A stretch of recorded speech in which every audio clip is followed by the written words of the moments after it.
बेटी की हंसी अब सिर्फ तस्वीरों में सुनाई देती है। क्या आपने कभी किसी तस्वीर से आवाज़ आती सुनी है?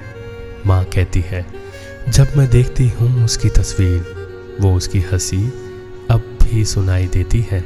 जो घर कभी उसकी हंसी से गूंजता था, अब वहाँ तस्वीरों में जमी मुस्कानें रह गई है।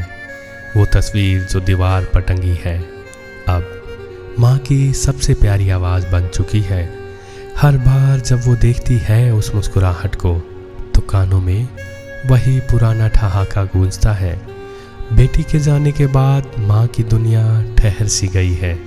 अब घर में कोई खिलखिलाता नहीं, कोई झगड़ता नहीं, कोई कहता नहीं, माँ जरा देखो तो।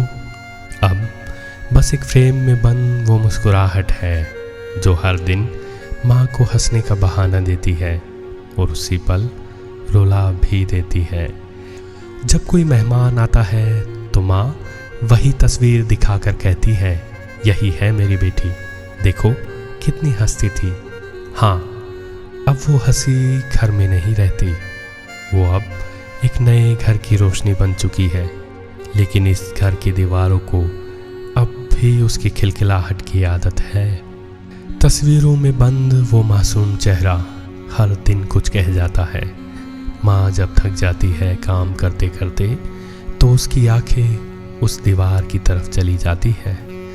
माँ की सुबह अब उस तस्वीर से शुरू होती है और रात भी उस मुस्कान से बात करके सोती है।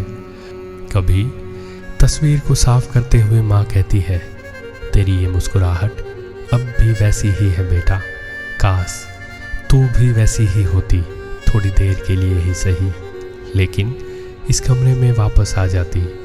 अब हंसी की आवाज़ नहीं आती, पर उसकी तस्वीर सब कह जाती है। हर बार माँ उसकी आंखों में देखती है तो अपना सारा दिन भूल जाती है। तस्वीरें सिर्फ देखी नहीं जाती, कभी कभी वो आवाज़ भी बन जाती है, खासकर तब जब घर की सबसे प्यारी आवाज़ अब सिर्फ तस्वीरों में होती है।